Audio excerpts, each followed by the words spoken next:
Hey guys, this is Bill Meeks, host of Where I'm From. Really excited about the episode today. We're going to get started with Ashley here in just a minute, but I just wanted to jump on here real quick before we play the intro to let you know I'm looking to do sort of like a call-in show for Where I'm From, where we sort of dig in about where you're from. So if you want to be involved in that, go ahead and shoot me an email, bill@billmeeks.com. Now, I'm very excited about our guest today. We have a kind of a shared history, so it should be a really fun conversation.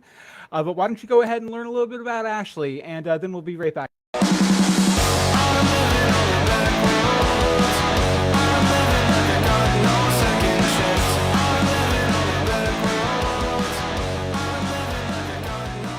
Welcome to Where I'm From, the podcast that proves no matter how far you go, you'll always keep a little piece of home with you. I'm Bill Meeks. This week, host of the Bizzimumzi Podcast, Ashley Verma, joins me to talk about where she's from, Moundsville, West Virginia. Well, where we're from. We both happen to go to Wheeling Park High School. Ashley Verma, or Ashley Yater as I knew her back in the day, spent years performing on Broadway in shows like Pippin, Big Fish, The Producers, and A Chorus Line. Ashley branched out from stage work several years ago to become the go-to personal trainer for celebrities like Jordan Dunn, Pippa Middleton, Lorena Ray, and Lisa Snowden. Ashley relocated to London a few years back, where she launched a fitness business with her husband called Define London. When the pandemic shut down her brick-and-mortar store, Ashley launched Bizzimumzi, a new community-based platform committed to sharing the real highs and lows of parenting. She also hosts a podcast with real mumsies and dadsies, including TV show hosts, authors, CEOs, and even designing women's anti-pots, to talk about parenthood and all it entails. But before she was a Bizzimumzi, Ashley grew up just down the Ohio River from me in Moundsville, West Virginia. Moundsville is considered part of the Wheeling, West Virginia metropolitan area. It's a small town with a population of around 8,000 people. The Ohio Valley was built on manufacturing, and Moundsville was a major stop along the famed B&O Railroad. It's also the home of West Virginia Penitentiary, which you might have seen as the haunted prison in the first episode of MTV's reality show Fear. Yeah, kind of a lame brag, right? But growing up in the Ohio Valley like me and Ashley did, it seemed like a huge deal. Anyway, let's talk to Ashley.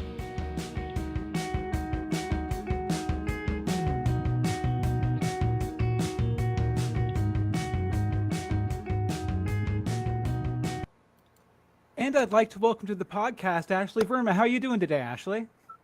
Thanks so much, Bill, for having me. I'm doing great. I was thinking about it this morning. I believe it's been about 2 decades since we've spoken. The answer is an absolute yes to that. Nice. Well, I think, it might be fun for the first question, just because it has been so long. And, we've both lived a life since we went to high school together, right? I thought it would be... I feel like maybe 4, but yes. Yeah, we have lived a life. Yeah, but I thought it would be fun to go ahead and maybe see what we remember about each other. So why don't you start and say what you remember about me, and then and it's okay if it's nothing. And then I'll say what I remember about you. Because, it's been years. I was kind of a wallflower back in the day and everything, so you might not remember that much. I think I'm right in saying that you and I were in the TV department at Wheeling Park High School. We did like the audio, like the news stuff. A little bit. I was involved a little bit there, a little bit in journalism. What I remember you most from, though, is we were in a Bill Cornforth's personal communication class together, right? Yeah. No, we were. That was in the 10th grade. No, 11. No, I think. 11. Can you hear me? Now I'm actually, yeah, I can hear you. Now I'm thinking about where Mr. Cornforth's classroom was located, which was near the lunchroom at Wheeling Park High School. It was like that weird, like on your way to the theater, but like his door was right there. Like, yeah, no, I'm now having flashbacks of it. Yeah. Yeah, because it was right across from the North Commons, between the North Commons and the theater, which we both were eventually involved in a little bit. But we were. Yeah. What I remember, because I remember that class. I remember it was like there were a lot of theater people that we went to school with. Like Jonathan Fadul, I think, was in that class. Maybe Nicole Vasquez. Stacy Tisk. Stacy Stacey Tisk was Tisk. there too. All these people. I hope they appreciate the shout outs. You know what? It was all these smart people. I was just trying to keep my head above water, man. But that was like a very like top graded classroom. Now that I am like you definitely have like scratched the surface, and now I can remember it. And I do recall going home being like, I'm out of my element in this, so I'm just going to go along for the ride and probably cheat my way through. But it is what it is.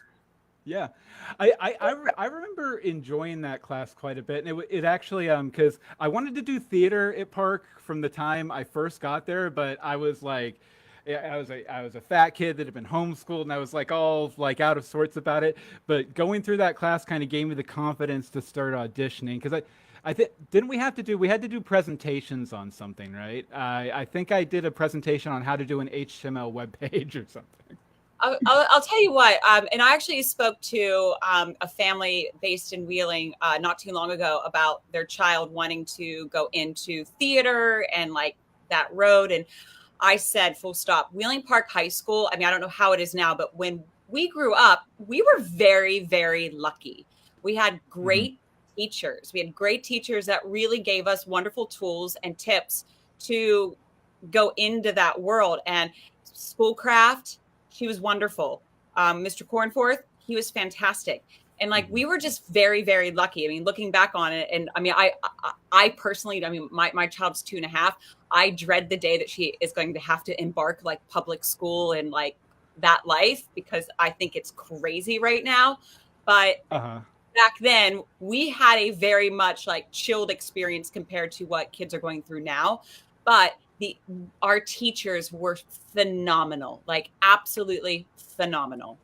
Absolutely, and it was a top-rated speech and theater program. Like I think they're still running a streak of winning the state championships for like 40 years or something like that. Oh my goodness! I was dramatic interpretation. I wonder why. I'm 90% sure that you were in the first live musical I ever saw, which was a West Side Story at Park. Oh yeah. I was in that production where Nicole Vasquez played Maria.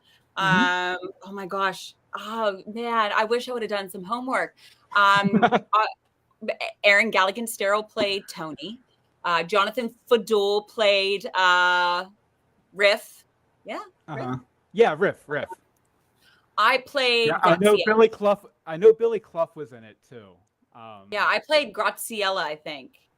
And I just remember the gal that played Anybody's, and she was super cute and like so like it was like the perfect fit for her, but I can't remember her name. Again, we're talking like over 20 years. So was that Stacy? Did Stacy Tisk play? No, Stacy Tisk did not. No, Stacy Tisk was a shark. But she was not Anybody's. It was she was older. She was a senior when we were a junior when we did that. Gotcha.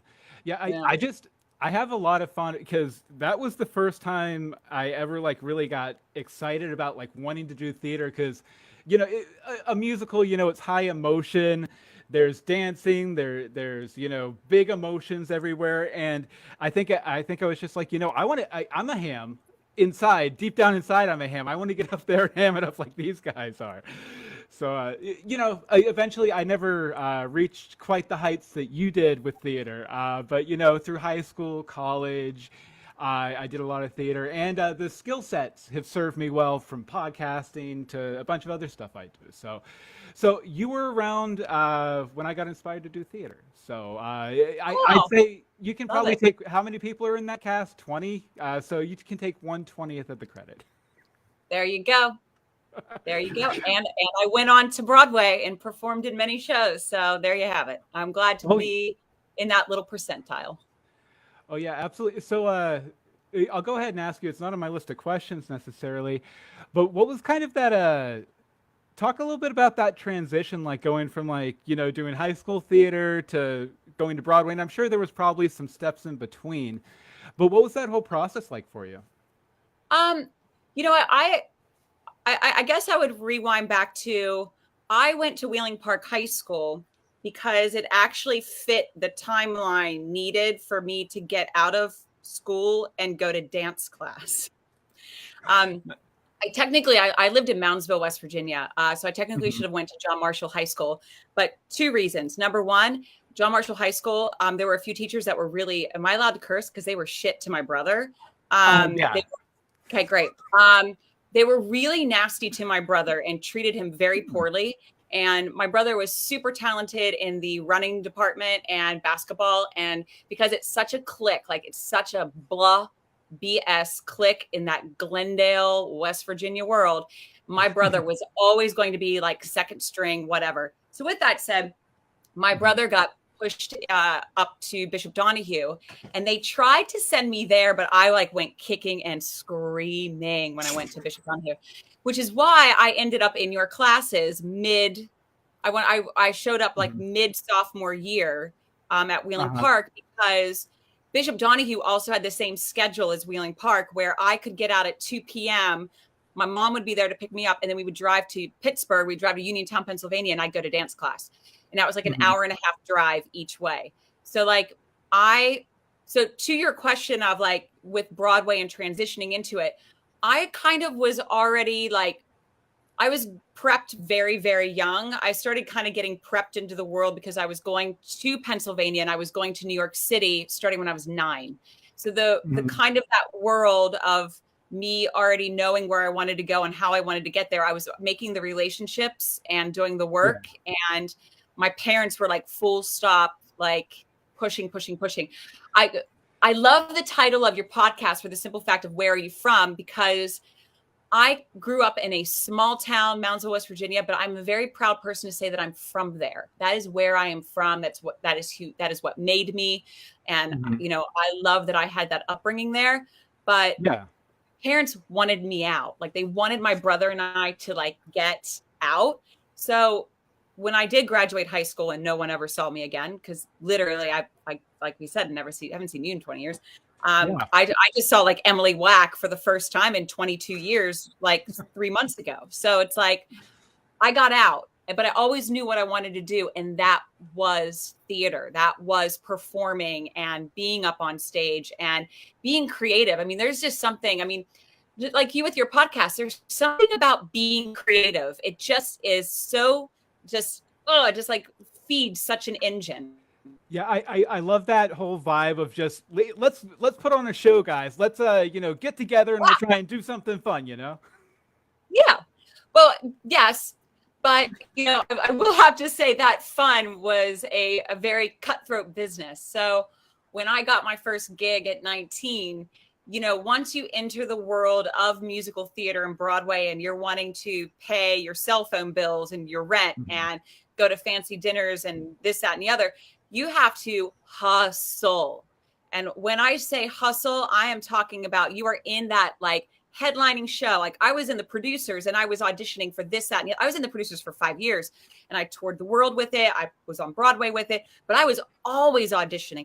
We were always like one foot in the show and then the other leg was like in trying to get into the other one. So, and that's just like the cutthroat world, because in musical theater, for anyone listening that like wants to pursue it, just know that the Actors Association, 3% of that union works. 3%. It's a very, very, and who knows what that is now with COVID, with, you know, on the other side of COVID. But when we were like, you know, moving and grooving, like like my last Broadway show was 2015, because I'm not even in New York anymore. But, you know, it was 3% of the union worked. Insane.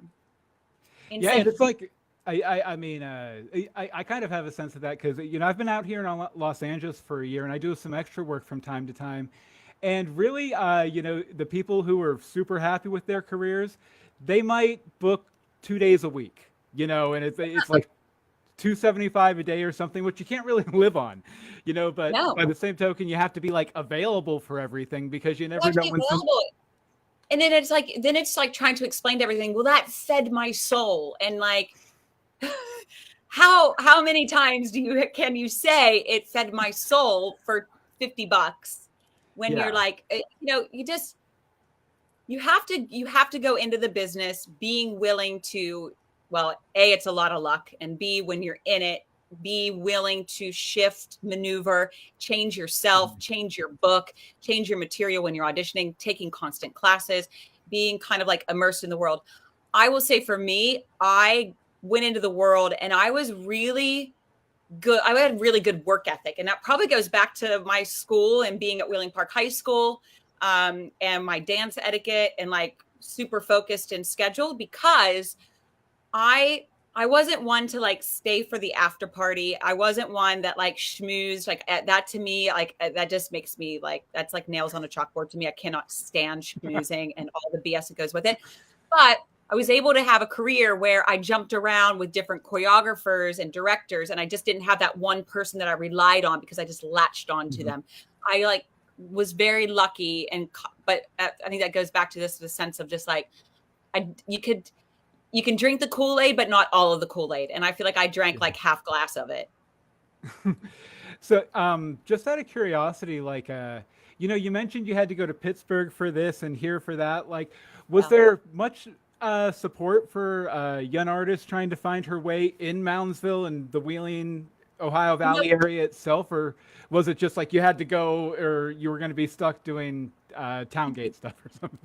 I was in the Towngate production of Gypsy. Thank you very much. I played Baby June. You can't Google that one. You won't be able to find that anywhere. But I did play Baby June. My God, that's eons ago. That's like, we're talking 90s. I was also in 2 productions of Cinderella at the Capitol Music Hall. Nice. Thank you very much. The big venue. The big venue. But you know what? I started out dance in Powhatan because that dance studio was open first. And I can't remember the name. I feel like it was like a Donna. I can't remember. We went there and there was a rock slide that happened. Like there was a full-on rock slide that you couldn't get to Powhatan from Moundsville. So we stopped going there. And at the time, Dance Dimensions had just opened off of National Road in Wheeling. Yeah. So I went up to Dance Dimensions and started there.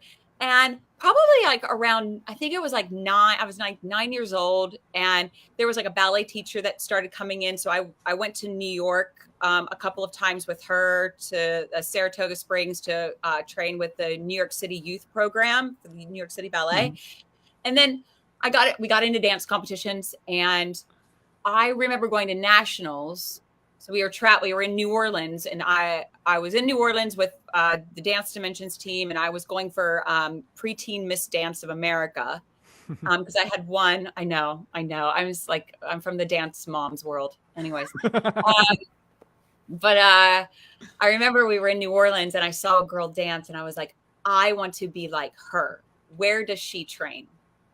And my mom was like, well, I don't know where she trains, but she's a beautiful dancer. And Ashley, like, you're getting great training. So like, all is fine. It's like, no.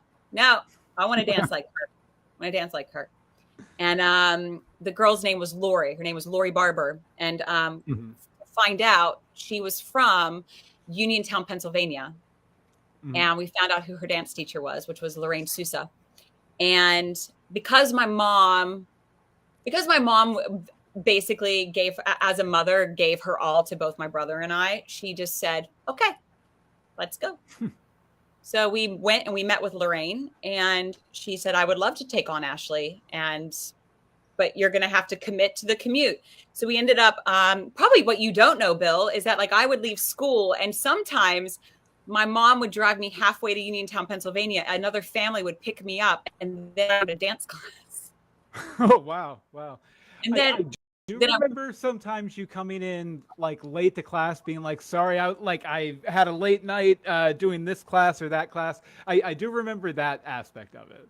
Oh, I missed so much school. I had a test out of every year. This probably goes back to like the little bit of like the really cheeky, the cheeky cheating that I did. I was like, just if you move your shoulder over a little bit, I could just see what's going on. Okay, C, D, F, G, A. Got it. Thank you. Sideropoulos, may you rest in peace, but thank you. Nice.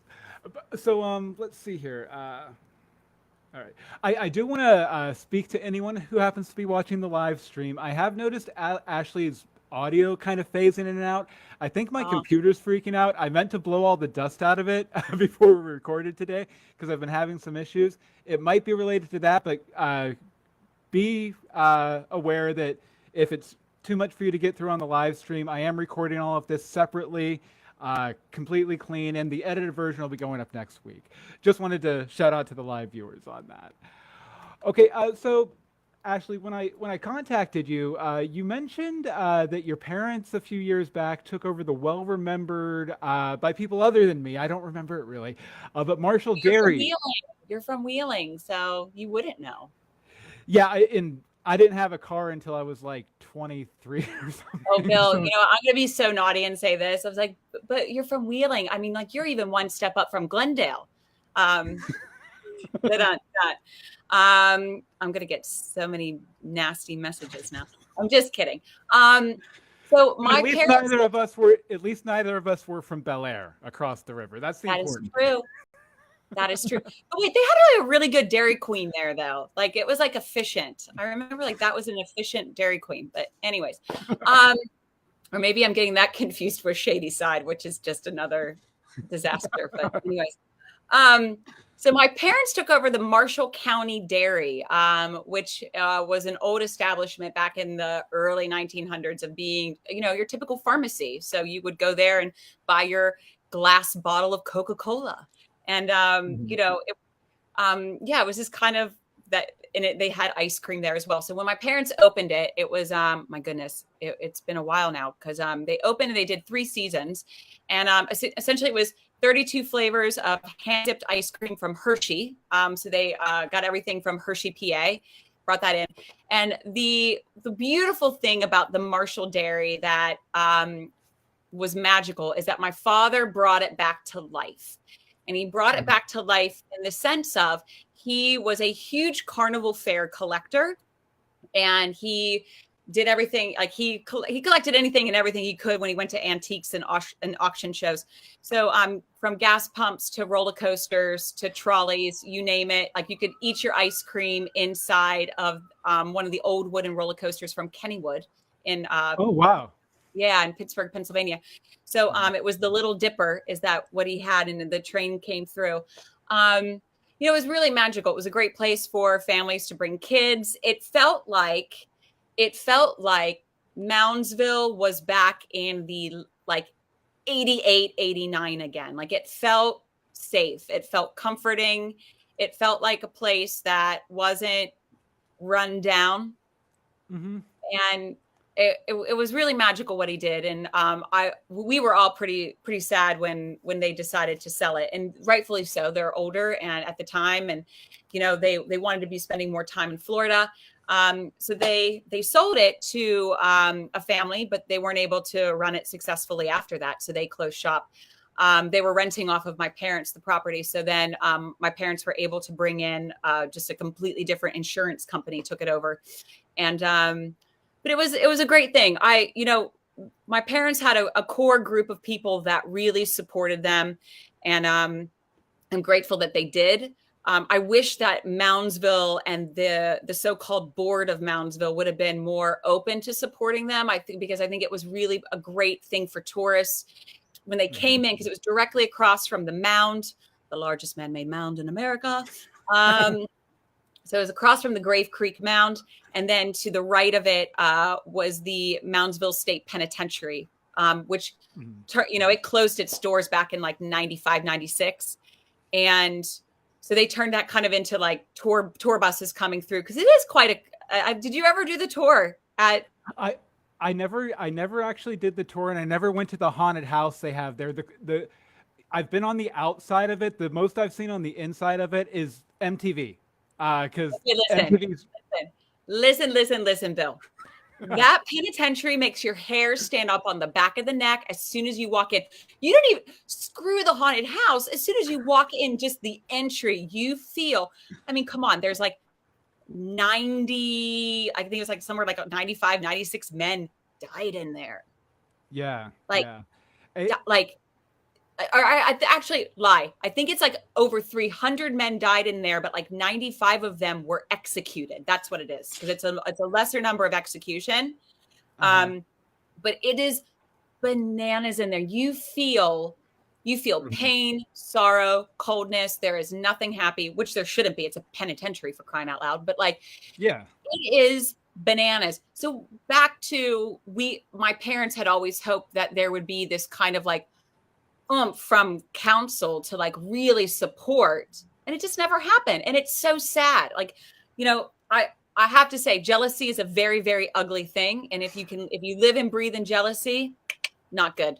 Not good. You should always be supporting each other. And no matter what you do, and it's like, I have a podcast, and I appreciate you having me come on your podcast, because that only helps me. We're supporting each other, right? Like, absolutely.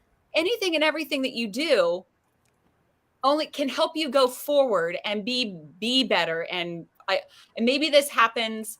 Maybe this kind of switch happens when you become a parent, because Bill, you're a parent, right? And there's like, you have to then switch on for your child, right? Of like, well, I want them to be the best. So like in my head, like, well, I would want my parents to be the best. And you would think that all of their colleagues and everyone around them would want them to support them to be their best. Like, weird to me that people try to bring you down when really what they were doing was only enhancing the community. And and it's a very cool trifecta down there, like what they had. Again, it's a real estate agency now, but the penitentiary still does great tours. I know, I mean, it's October now, so we are getting into spooky season. So I will say, actually, just to go back real quick, I growing up in the Valley, I kind of always, there was a certain attitude that a lot of people had that wasn't very supportive. It was kind of there were a lot of haters in the Valley. Anytime anyone tried to improve it, or like, hey, let's maybe tear down this building and put up a new one, people are very against it. What do you think it is about the area that kind of locks people into not trying to improve their surroundings or their situation? There's always an uneasy, settling feel in West Virginia, period, because it is a state that is hugely based around like mining, coal mining. It kind of like, it kind of just the attachment to politics. Our state, sadly, West Virginia is one of the poorest states in America. It is known to be that, and it has pretty much always been that way. And our state really relies on politics and who is in charge and who is going to say, no, we're closing the mines. Yes, we're opening the mines. No, we're closing them. So the area never felt like it could get ahead, because everyone was always afraid of what was going to happen if they did invest. So there's always that constant question of, well, I don't know what's going to happen next year or in 2 years. And, recently, for instance, I actually should lead also by saying this. I'm very like politically like in the, like, I am not one, not other. I just want, happiness and women have their rights and everyone to have their rights. I just want to say that because I do. What an unreasonable position, Ashley. Yeah.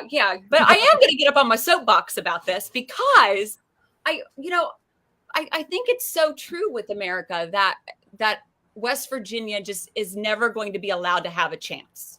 It's never, and that's why it is when people say, well, where are you from? From West Virginia. And like, I had a great upbringing and I loved it, but it's a drive-through state. Yeah. It's a drive. Like, when you say West Virginia, either they say Western Virginia. Oh my God, I love DC. Oh my God, I love DC. Oh yeah. I go, well, so go further over into another state. It's called West Virginia, but it is what it is. I don't know the real reason why, but my own personal educated guess is that no one will ever invest and take a chance on West Virginia in general. In our area, I know there were times like in Wheeling and in Moundsville where I think someone tried to like grab the horn of the bull and be like, yes, I'm going to do this and go forward. And then all of a sudden 6 months goes by and then we're back to square one. Because again, it's fear. It's you know, I mean, gosh, we just went through 2 years of a crazy global pandemic, and you know, a town, you know, where I'm from, a town like that got hit hard. I mean, it got hit hard.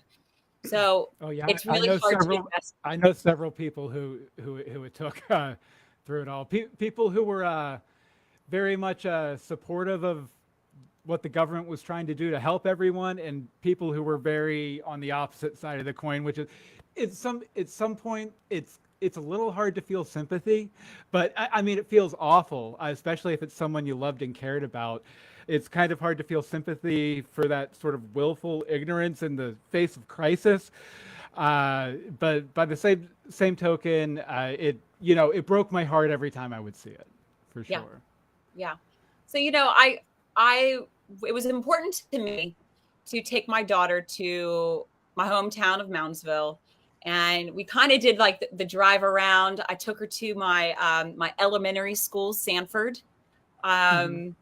Sanford Elementary, that was on 3rd Street. I walked to school. I lived on 3rd Street. It took me less than 3 minutes to walk to school. It's gone. It is literally crumbled. They have completely demoed it. Yeah.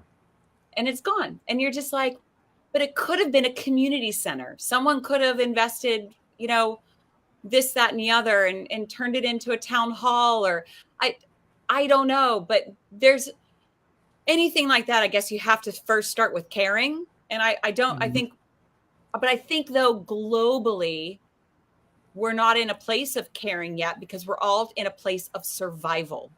And that's what we're all trying to do right now, is survive, to figure out, well, to pick up the pieces that happened over the last 2 years, and then survive and make up for those 2 years, and then perhaps start to care about everything else. But yeah, so to see, you know, we did walk up the mound as well. I took my daughter Adia to Grave Creek Mound. We walked up the stairs. I remember going there for, you know, like 6th grade, you know, afternoon outing, and you take your brown bag lunch. And that was always exciting, because I always ate school lunch. Like, I was given my 60 cents and I went to school and I ate the hot lunch. So that was always exciting to have a brown bag. Real quick, you mentioned the mound, which I believe Moundsville is named for. So if I remember correctly, it's basically just like a big pile of dead Native Americans, right? Yeah. The oh gosh, it's the Athene Native Americans, and it was created BC. My goodness, what was it? It was BC. But it I mean, we had to know everything about the mound, and they do this really lovely like fossil exhibit also attached to the mound that you can kind of go through, and then they talk about the Native Americans that come in and the different families and this, that, and the other. It's actually beautifully done. The Grave Creek Museum that is attached to the Grave Creek Mound. And when we were there, it actually was kept up really nicely. Like, it didn't feel untouched or taken care of at all. It actually was in great shape. But I did not, I will have to say, Bill, I did not take Adia to the penitentiary. I just pointed it out to her. There it is. There it is. You're like, stay away, creepy haunted. Stay away from there. Bad. Now, I wonder, like, because, you know, we've both been gone from the area for years and years, decades in some cases. I think my thinking, and I want to get your read on this, is that it's a place that's very much sort of locked into almost toxic nostalgia. Like, the majority of the people there are they're all looking for what they had 10 years ago. And it's like a sliding scale. It moves along with it. But everyone's sort of always looking back instead of looking where they are now or looking forward. And it's something that I think it took me leaving to really kind of see it. Because when I go back, like, and I see friends, they're all talking about shit we did 10, 15, 20 years ago, and they're not talking about anything exciting about in their life now, even if they have something exciting in their life. Did you ever get a sense of that, sort of like this toxic nostalgia of the area? You know, I'll have to tell you, no. And I'll tell you why. And that's okay, right? Because I think we're in a position, we are in a position where I think everyone deserves to have their own opinion in this, that, and the other. And I, to an extent of what you said, in my 20s and into my late 20s, I felt that, because you felt like you were moving forward when you leave a place. And then when you go back, you're kind of like on that hamster wheel, and then going backwards on the hamster wheel. Then you're like back in time, right? Yeah.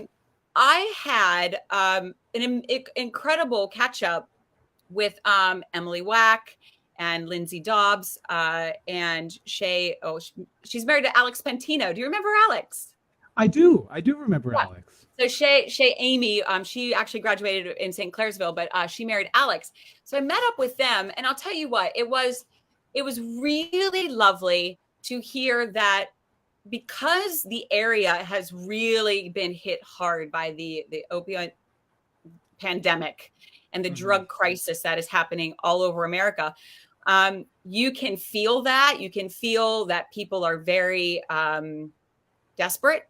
You can sense that even on the highway driving, not the fanciest of cars, a lot of things broken down. Even just like the downtown area, not that great. So it was really nice to have a catch up with women that were happy with their jobs, had kids, were excited for the kids and their journey of soccer practice and swimming and dance and that kind of thing. So I think that hamster wheel mentality and that kind of toxic world that you were speaking of, Bill, I felt that when I went back in my 20s. But this time going back, I felt like, yeah, there are huge things that are mega happening there that need money and support and culture. My God, is it missing culture? But there are people there that live there, and they are raising families and strong families. And I couldn't be more proud of what they're doing, and that they are successfully navigating it and not feeling as though, well, we just need to get out, or they just live in like one small little bubble. They like, Emily's a nurse. Like to hear her stories of what she went through during the pandemic of working at Wheeling Hospital. I salute her for it. I can only just give her a big hug and say thank you. Her husband's a school teacher at Wheeling. I think he's at Wheeling Park High School. But, so I think that I understand absolutely where you're coming from with that. I think it's a very split down the center to find common ground with that. I think it's split down the center there of like, yeah, you can get warped back in, or you can choose to move forward positively and create space to live there. And they're doing a wonderful job doing it. Oh, absolutely. Absolutely. Well, Ashley, I do want to jump in here, and this will be out of the edited episode. We do only have about 10 minutes left. I have a bunch of questions and a couple games. I think, why don't we go ahead and do the games first, and then hopefully maybe we can come back and talk a little bit more about Moundsville, Wheeling, all that. A game? Oh, dear heaven. Do you want to play a game? Yeah, well, I do try and come up with one new game every episode, and this one is really geared towards you. It's called What If It Happened Here? Now, you've done legit theater for years, including a bunch of musicals. So I thought it would be fun for me to name some musicals and ask you how they would be different if they were set in Moundsville or the Ohio Valley. Oh, hell. Okay. Let's do it. I hope I know the musical. I tried to pick ones that most musical theater nerds would know. So hopefully we'll be okay here. I think I picked a few that I specifically knew you were into. So great. Okay. So how would the Music Man change if it was set in the Ohio Valley? Oh, hell. We've got trouble. I can already tell. Oh, we got trouble right here in Wheeling, West Virginia. Starts with a W, ends with G. Oh my goodness. How would the Music Man change? Oh my gosh, it wouldn't. You think it would be, you think music would appeal to Wheeling just as much as it did to the town and the Music Man? Yeah, Music Man has a, the first thing that I actually think about, sadly, is that the diversity in West Virginia back when I grew up was very, very minuscule. And so I think that the Music Man would just be the Music Man there. So that's just how I feel on it. It's, it's just an area that, we'll come on in and we'll give it a good old shot. And like the sense of that kind of like white bread. Mm-hmm. Yeah. I mean, that is the Music Man too. It's not, now if Hamilton came in, let me tell you, I would want to be in it. I would want to be like Mr. Hamilton himself. And, but I think Music Man just kind of would just shimmy right on in. So what if you took a West Side Story out of New York and put it in Moundsville? What would would it still be like? What would the two gangs? Oh my God! You know what it would be? You know what you just made me think about. So there was the people that lived in town, and then there were the people that lived like out on the hill and had to have a bus to bring them in town to school. And I always, and I always out in the boonies. And I always thank them during the winter time because we were always either on a 2-hour delay, a 4-hour delay, or canceled because the kids from out on the hill couldn't get in.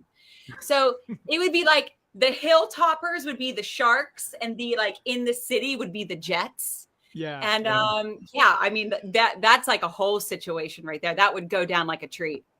Yeah. To give that a sort of, it's kind of like Hicks versus Preps is kind of what you're saying, right? Massively. Yeah.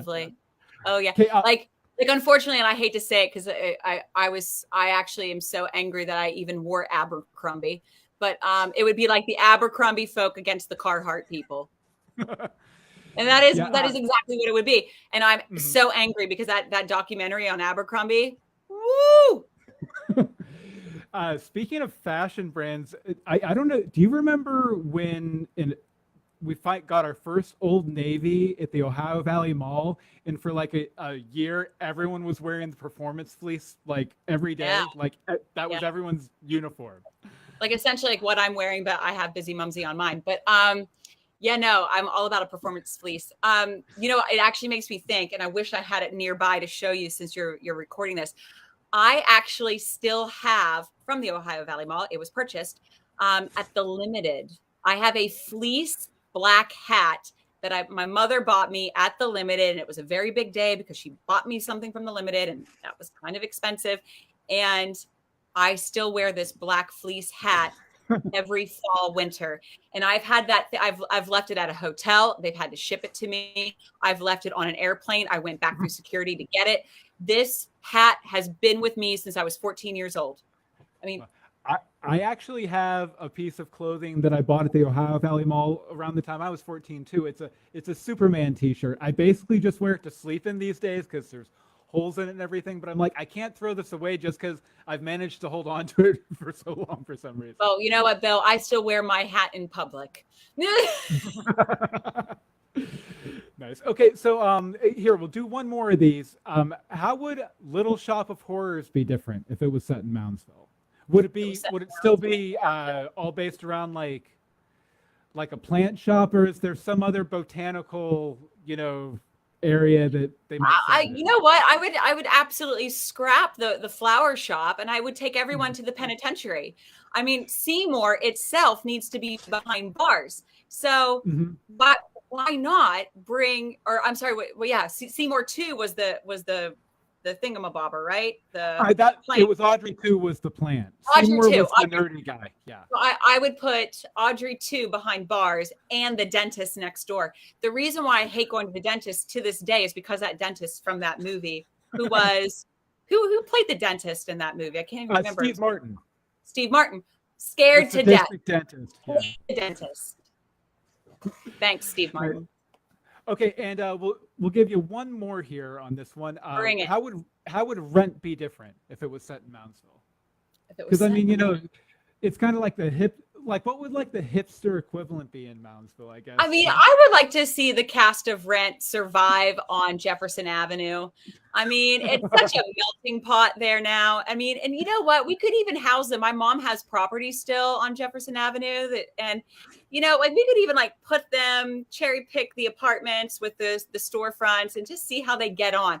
I feel like Jefferson Avenue probably gets a bit rowdy after 10. So yeah, I think that there'd be a lot of singing and screaming from the streets. Nice. Very nice. Well, congratulations, Ashley. Based on the very complex scoring that I've been doing, you won the game. So congratulations. I won the game. Nice. Well, okay. My mother did not raise a loser.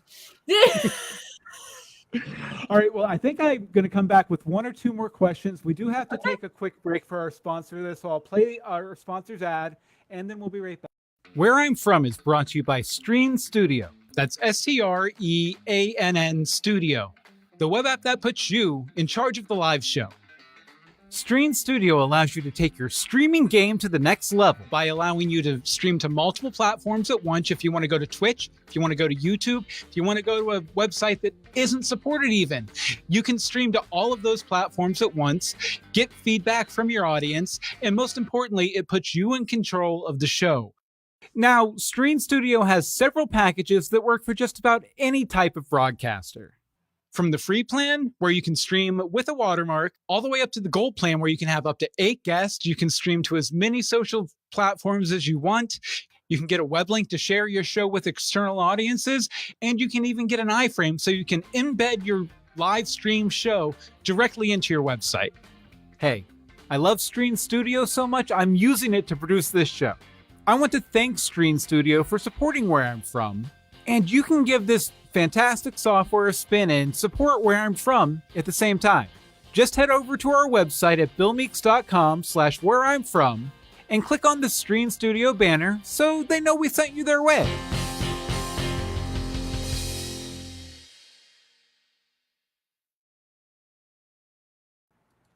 And we're back.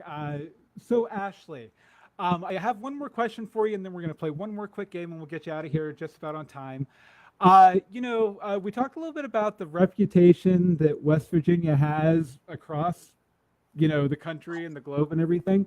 What would you say is the most stereotypical West Virginia thing you ever saw while you lived there?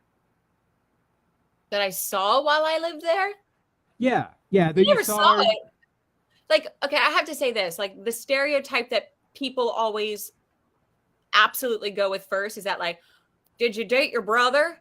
And you're like, and they like to put on that accent, kind of like, well, I guess you went to prom with your brother. And I'm like, no, I didn't. And no, I've never seen that. And this is not, wait, what is that movie? Deliverance. Everyone immediately flips on and thinks Deliverance. That's where I was born and raised. And it was not that. Again, this would even go back to, I just wish that the state got a golden pot of money to help rejuvenate it. It's a very sad thing. I'm not someone that will just be like, oh, I got out of there and like, middle fingers to everyone, because that wasn't the case. I had a beautiful upbringing, but that is like the huge stereotype of just like toothless, toothless. You dated your brother. Your parents are actually like second cousins.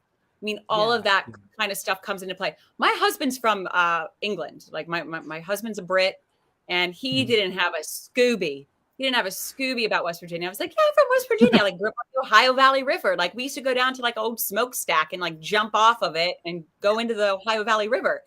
I mean, yeah, I probably have. What's that? The smokestack, was that in Warwood? Because I believe I jumped off of the smokestack into the Ohio River. Yeah. I mean, I all 50 shades of green, we would come home. I mean, it just is. But like, he was like, "Are you kidding me?" And so like, I brought my husband has been to my hometown. He went to the ice cream shop, and I mean, he was like, yeah, I think a lot of people think that it's one thing. I think that what people really need to know is that it's a state and it's an area that just needs more investment. And there actually are a lot of caring people there. I still have family there, and I can only hope that they get to do everything they want to do and be safe and feel like they're a part of a community that is uplifted. I just think that, probably like the town of Moundsville probably needs to like rework their board. But that's a whole other podcast. Yeah. It's an interesting area for sure. It's definitely it's been neglected, I think, since like all the steel mills went away and everything, because there was a lot of economic growth there for a few decades, and then it all kind of went away. Yeah, I mean, I'm from that family that grew up with like my grandfather worked in the power plants, and my dad did at one point early on before he started his own business. My great grandfather, everyone kind of like, I even like remember like my grandpa Pap, he worked, I forget which, I think it was like electric company that he worked in, but he passed away young. I mean, his lungs were black. They still couldn't actually figure out like what really happened, but one day he woke up and his speech just went, and he just like quickly went downhill, and there was just like nothing you could do. And that's the area, but those were the jobs that were available. I also am from a military family. My grandfather and my uncles, a lot of them are military. My brother was military. He's retired now. So, and that's like one of the things that I'm sure you remember, Bill, is like, and I do find that a lot of people are always fascinated by this. When you go to high school in a state like West Virginia, military start turning up to your school by 9th grade. Oh, yeah. Yeah. By 9th grade, they are handing out pamphlets, whether they're allowed to come in or they have to stand outside near the bus stop, and they're handing them out. I don't know what the rules are now. We're talking about, it's been a minute, but it is. I remember at the entry of Wheeling Park High School, there was tables set up, and men and women decked out in their military garb, and they were handing out pamphlets and like all of it. And you were just like, we're targeted. Like, we are a state that is actually targeted for military. Yeah, and kind of maliciously too. Like, they would be like, yeah, you're gonna go see the world. Here's 10 grand. Here's 10 grand. And you'll never have to fight. Don't worry, we're never gonna be in a war. Here's 10 grand. And of course, a 16-year-old's gonna go home and be like, Mom, Dad, they're gonna give me 10 grand. And then the parents are like, don't sign up, don't do it. And they're like, oh, I already did. Well, it's like, especially in an area like West Virginia, like there were some people's parents who didn't make 10 grand in a year. So that was like a huge thing. That was like, life-changing money, or it seemed to be. My brother went to West Liberty State College.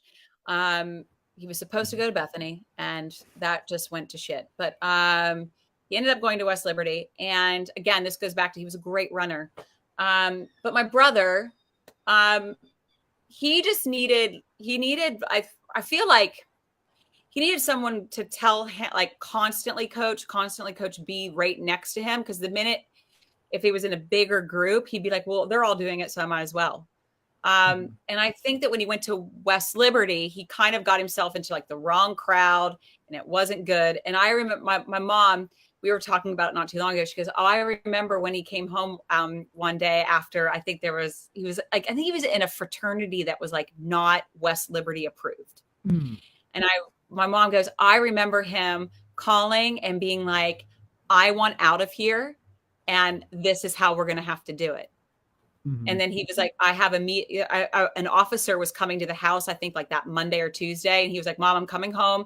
We're going to sit with this officer and we're going to make a game plan. And he did. Like, he brought the officer in, and my mom and my dad sat there, and my brother signed up to the Air Force. It was the best thing he ever could have done. And were my parents like pushing him in that department? Absolutely not. But everyone in our family actually are Air Force. But he at one point thought he was going to go Army, and my mom was like, absolutely not. No, you are not cut for the Army. No. Let's make you an engineer instead. So So yeah, that's the route that he went, but that's what he needed. And I tell you what, I couldn't be more proud of him for flourishing that he did. And he served for 26 years, and very proud of him. And now he's retired, and resides in Virginia, another state for anyone listening, another state, separate to West Virginia. West Liberty State College, now university. I think I went there myself, and it can be challenging for people because it's like you're so isolated up there. There's like one or two things off campus to do, so you just end up in a dorm room every night, like drinking your ass off, and you can just kind of lose sight of things sometimes. Yeah, I think that anywhere that you go, again, I was talking to a family not long ago about, Broadway and going to New York and all that kind of stuff. I think it just depends on your support network. And my brother, Seth, he had a support network, but I don't think that he always reached out.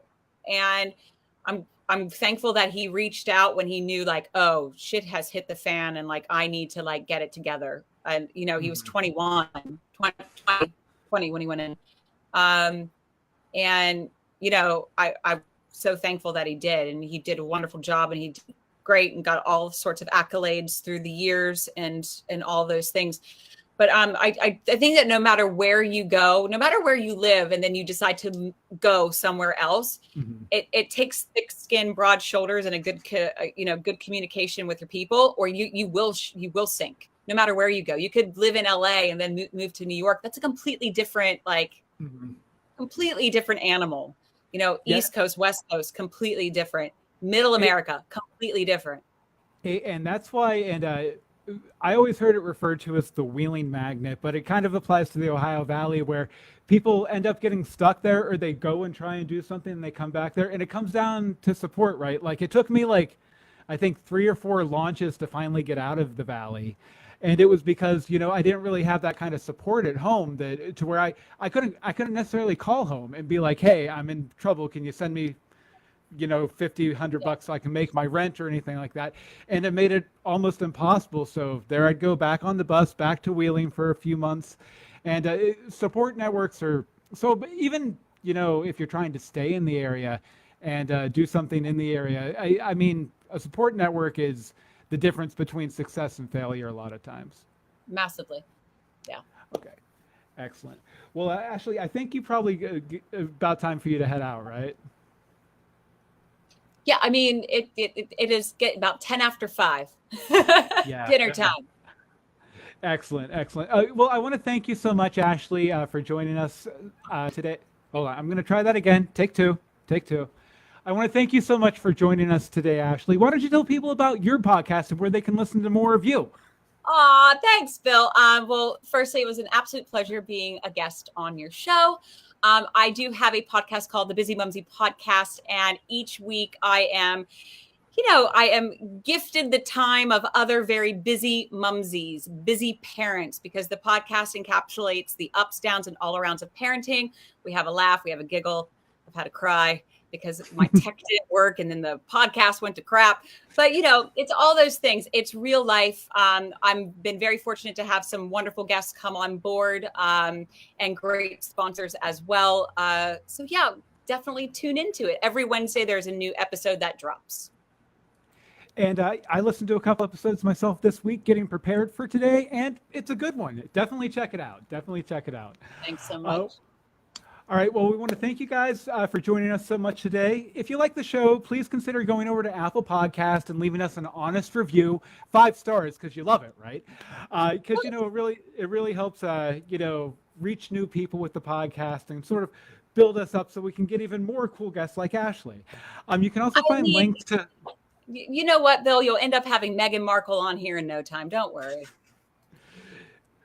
Well, the first step was Stephen Tobolowsky. Now that I've got him, I feel like he's going to open a bunch of doors for me. We'll see. There you go. But if you want to subscribe to the show, definitely go over to billmeeks.com/whereimfrom. Links to our YouTube, our live stream YouTube, Spotify, all that are over there. You can also usually watch us record live at twitch.tv/BillMeeks. I did it on Facebook today because me and Ashley have a lot of common friends from back home, and I thought they might want to see it. One more thing here. Okay, yeah. And again, if you want to email me, bill@billmeeks.com, and the website's billmeeks.com/where I'm from. So that does it for this week. Join us next time when I talk to somebody else about where they're from. See you soon. And